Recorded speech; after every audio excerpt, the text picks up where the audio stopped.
Hello everyone, Namaste, welcome back to my channel. This is Amisha Singh Chauhan, and if you're new here and you're looking for something fun, dark and mysterious, then you're at the right place. So do not forget to subscribe to my channel and hit that bell icon so that every time I'm here with a new case to talk about, you'll get to know about it.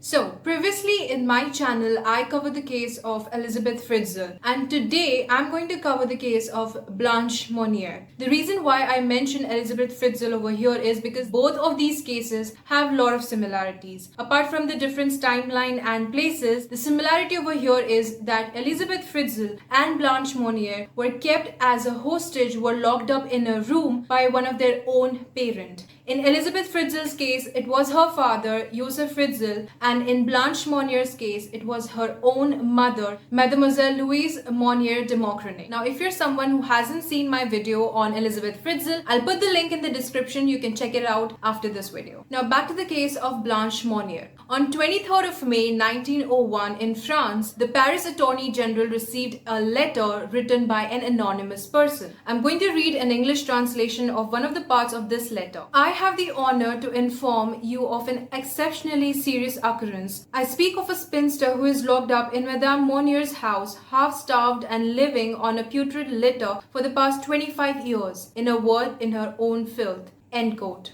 Now, from the letter, you could make out one of the things that there was this one specific spinster who was locked up in Mademoiselle Monnier's house. Now, apart from this information, there was also the address mentioned, and the Paris Attorney General was very much familiar with this address. So when he read the address, which was 21 Rue de la Visitation, which was a very wealthy neighborhood, he was quite shocked and taken back because the family mentioned in the letter was quite a prestigious one. But anyways, he, along with other police officers, he immediately went to the said address. Now, over there, when they reached the house, they immediately got to know that, of course, the family members, which was the widowed Mademoiselle Monnier and her son Marcel Monnier, they were not happy about this investigation and the anonymous letter they had received, and they were not allowing them to enter the house so as to look for this specific spinster which was mentioned in the letter. But after a lot of argument and effort from the police's side, they eventually made it inside the house. As soon as they entered, they had the information that this spinster, who was supposedly had died 25 years earlier, was locked up in a room upstairs. Now, when they got upstairs, they saw this room which was padlocked, and there was this harsh, very intense odor that was coming out from that padlocked room. Now, after some time, they broke in through the door, and all they saw was pitch darkness. The room was completely dark. There was no ray of sunlight inside the room. Also, the odor was so harsh, it was so intense that a lot of police officers could not even stand there, and they started gagging and puking. But sometime later, they could finally calm themselves down and they entered the room. Over there, they could make out that there was this window which was completely shut and it was covered with heavy curtains. So they opened the window and finally there was some sort of light inside the room. And when it was bright enough for them to make out what was inside the room, they were completely shocked because they found an emaciated Blanche Monnier. She was covered in her own urine and feces and food debris. There were bugs and there were rats on her bed.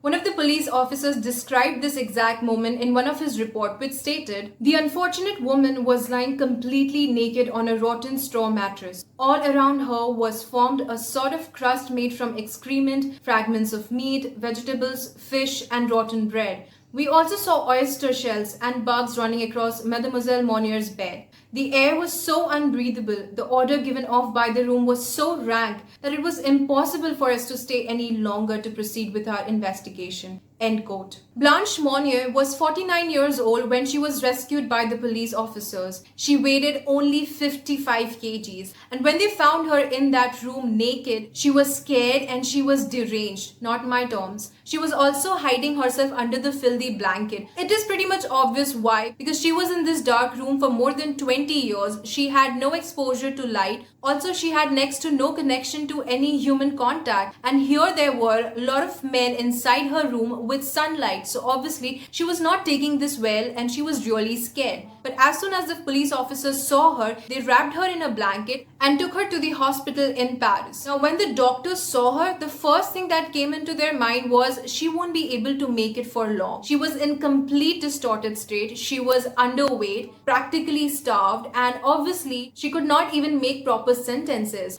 But eventually, when she was cleaned up, she commented how she liked the fresh air and how lovely it was to finally feel cleaned. But other than that, she had a strange aversion to light. According to her, she could not just stand light. But then again, it's pretty much obvious why she couldn't. Apart from all of this, she was calm, she was composed, she was not trying to throw any kind of fit, she was not really angry or very fearful or anything of that sort. She was calm and she was composed and she was quite observing what was happening around her. Now the thing is that here we have a 50-year-old woman who was supposedly, apparently died 25 years ago, and for the very same fact, her family had been mourning for all these years of her death, of their loss. And one fine day in May, the Paris Attorney General receives an anonymous letter which has an information about this Blanche Monnier who had apparently died 25 years ago, and now according to the information, she is locked up in the attic by her own family. So why? Who is this Blanche Monnier? Why would the family do this? Blanche Monnier was born in March 1849. Her family was directly related to the aristocratic Poiters family. Her father, Emile Monnier, was the head of a local art faculty, and the mother, Mademoiselle Louise Monnier, she was a socialite, and the brother, Marcel Monnier, he was a law school graduate, a lawyer. Also, he had previously served as a sub-prefect of Puget-Peniel. I'm hoping that I'm pronouncing these names right. So anyways, these family, they belonged to the upper middle class family. They had direct connections to aristocracy, and they were also quite renowned and prestigious family in the town. In fact, the family had also received Committee of Good Works Award, which was a prize honoring citizens who displayed the highest of virtues. So you could only imagine how virtuous this family was in front of the society, at least in front of the society, because we all know what was really happening behind those closed walls of their houses. Now, Blanche Monnier was this pretty daughter of Mademoiselle Monnier. She was really beautiful. She would attract the eyes of various suitors and gentlemen in the high society. And the mother over here, she had really high expectations of marrying her beautiful daughter to a rich, wealthy man.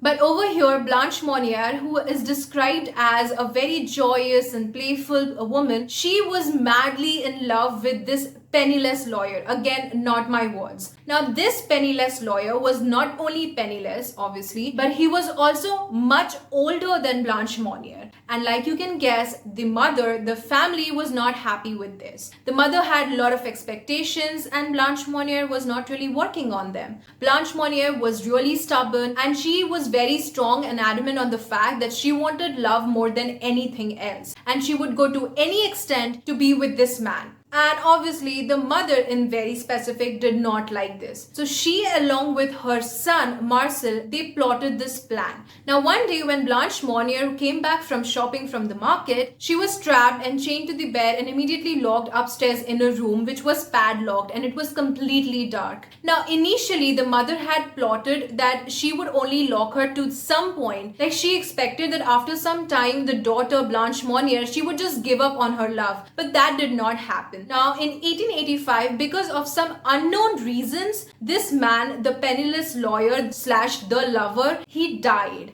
Now, a lot of people do not really speculate as to how did he die or were the Monniers behind his death, but I really doubt that they were not, because come on, he died mysteriously, as in what really happened, and we can make a pretty fair guess, like there is a possibility that Monniers were indeed behind this mysterious death. So anyways, when the mother got to know about this information, she was really ecstatic and she thought that finally her daughter will be over this man. She would be able to marry her off to anyone of her choice. But that did not happen. It was too late. And eventually, Blanche Monnier ended up being locked for 25 years in her own house by her own mother, her own family. And no one came to her rescue. Now, this is what exactly happened with Blanche Monnier. The circumstances which led to her being imprisoned by her own family. Back back to the trial and investigation. The very next day, the mother, along with the brother, they were arrested and taken into custody and were taken for imprisonment around 6 p.m. in the evening. Now, though the police officers were trying really hard to stop this enraging crowd, but they were unsuccessful, and the mother, Mademoiselle Monnier, who was already suffering from a heart disease, she could not take this sight well. And eventually she got sick and she was transferred to an infirmary where she was being taken care of. But after 15 days, she died because of this. Now, it is said that her last words were, "Ah, my poor Blanche." End quote. Of course, only on her deathbed did she realize that her Blanche, what she did was very pitiful. But anyways, because of this reason, because of the mother's death, Marcel, the son, had to stand on the trial by himself. Now, the trial started on 7th of October 1901. During this trial, he continuously made these statements that his sister, Blanche Monnier, was insane, she was hysterical, she was mentally sick, and that she was very violent, and sometimes he would say that she herself locked her up. But all of these statements were very contradictory, because when she was taken to the hospital, the doctors found her and observed that she was calm and she was composed. Apart from this, he also mentioned that she had a lot of occasions and chances to escape, but then she chose not to do so, which again was contradictory to various witnesses' statements who claimed that they could hear her screaming and begging for help and for pity. Now, one of the witnesses also recalls that on 16th of August 1885, he could hear her scream these words: "What have I done to be locked up? I don't deserve this horrible torture. God must not exist then to let his creatures suffer in this way, and no one to come to my rescue." End quote. Now, it could be clearly made out from these words that this woman was desperately seeking for help. She was begging for pity, for rescue, but nobody came for her rescue. And here the brother claims the otherwise. But eventually on October 11th of 1901, he was found guilty and was sentenced for 15 months in prison. And the crowd was very happy. Everyone in the town, everyone in the city were really happy with this judgment. But Marcel Monnier, he was a lawyer himself, so he knew about regulations, he knew about laws and how to take advantage of these. So he immediately appealed the verdict. Now, on 20th of November 1901, the Court of Appeal found out that he had exercised no violence against the victim, and he was acquitted of his crimes and he was released from the jail. Now, a side note over here that in 1901, there was no clause of duty to rescue in penal code. Now, if it would have been there, then he would have been convicted on this basis, but it wasn't there, so he was let go as an innocent. Now, during this entire time, ever since after her rescuing from her prison, Blanche Monnier, though she gained weight, she was still suffering from a lot of mental disorders. She was diagnosed with anorexia nervosa, schizophrenia, exhibitionism, and coprophilia. And though she was kept under medical care and she was given proper treatment, she could never get back to the society as a healthy woman. She was deprived of her youth, she was deprived of a normal life. And in her last years, she was kept in a psychiatric hospital in Blois, France, where she eventually died in 1913 in apparent obscurity. Now, this is what happened with Blanche Monnier. I gave you all the facts, but the biggest question that pops over here is, who wrote the letter? Now, there are two theories over here. Some believe that it was the brother himself, Marcel Monnier. The reason could be that he knew that his mother was suffering from this heart disease and he knew that she would eventually die sooner. And he did not want to take care of his sister by himself, or he knew that someday or the other, this news, this secret of the family would break out in the public, and he did not want it to get blamed solely. So he wrote this anonymous letter to the Paris Attorney General. The second theory is that though the servants were restricted to go upstairs or to talk about this to outside world, one of the assistants, who was also a retired soldier, he wrote this letter. But in the end of the day, till date, the person who wrote this letter, the identity of this person remains mysterious. Now, I would like to know your opinions as to what do you think that who wrote this letter. Now, that's all for the day. Do drop down your opinion, and to support my channel and me, please subscribe to my channel, share this video, hit the like button. Also, you can directly message me about new case suggestions on my Instagram or comment down below. That's all for the day. Take care of yourself. Bye bye.